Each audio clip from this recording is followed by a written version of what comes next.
दोस्तों, ये कहानी है राजस्थान के बाड़मेर ज़िले से वीरदाराम सियोल की। जो सफ़र लंबा था लेकिन समय कम था। पुलिस ने तस्कर बताकर करोड़ों की संपत्ति की सीज। अब अंतिम संस्कार में उमड़ा जन सैलाब। पुलिस द्वारा 2 करोड़ की कोठी, 3 लग्जरी बसें और 1 करेटा गाड़ी को सीज करने के बाद 19 घंटे सड़क हादसे में वीरदाराम सियोल की मौत हो गई। बुधवार को सियोल की अंतिम यात्रा में लोगों की भारी भीड़ देखने को मिली। इतनी कम छोटी उम्र में इतनी भीड़ देखकर ऐसा लगता है कि वीरदाराम सियोल कितने अच्छे और नेक इंसान थे, गरीबों के मसीहा थे। ये अंतिम संस्कार होता है, अंतिम सफ़र होता है, जो आज इस दुनिया में किसी के दिलों में जिंदा रहने के लिए कुछ करना पड़ता है।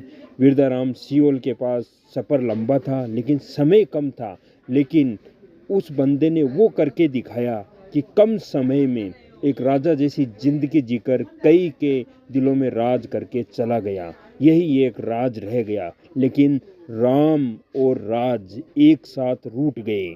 से अच्छे और नेक इंसान को बार बार नमन करता हूँ, और बहुत ही अच्छे इंसान थे। उनके जीवन की बताता हूँ मैं आपको। करीब 15 वर्ष पहले अवैध मादक पदार्थों की तस्करी के धंधे में कदम रखने वाले तस्कर ने अपने परिवार और खुद के लिए खूब कमाया और अवैध काम में कानूनी बेखूबी अपना फर्ज निभाकर कई कार्रवाइयों करता रहा। लेकिन बाद में समझ आया कि ये रास्ता गलत है, मुझे समाज के मुख्य धारा में आना है। यह है लग्जरी गाड़ियाँ, करोड़ों का बंगला, ऐश मौज की ज़िंदगी और बेहतरीन पर्सनैलिटी। जो शख्स है वो है वीरदाराम सियोल, राजस्थान के बाड़मेर।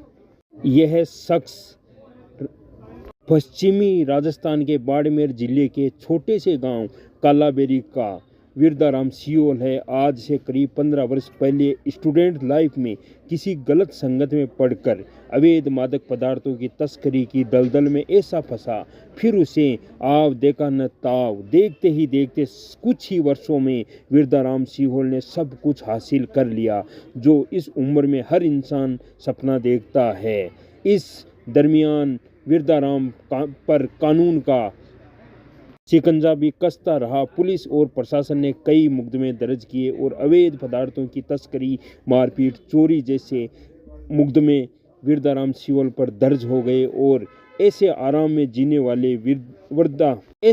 की जिंदगी जीने वाले वीरदाराम को जब समझ में आया कि मैं ये क्या कर रहा हूँ, मैं गलत रास्ते पर चल रहा हूँ, मैं गलत कर रहा हूँ, मैं तो खुद को समाज की मुख्य धारा में जोड़ने के लिए सारे काम बंद कर दिए। लगातार नई पीढ़ी युवाओं को नसीहत दी और पिछले कुछ वर्षों में वीरदाराम ने सारे गलत काम बंद कर एक भामाशाह के तौर पर अपने क्षेत्र में तमाम वो कार्य करवाए जिससे समाज का उत्थान हो।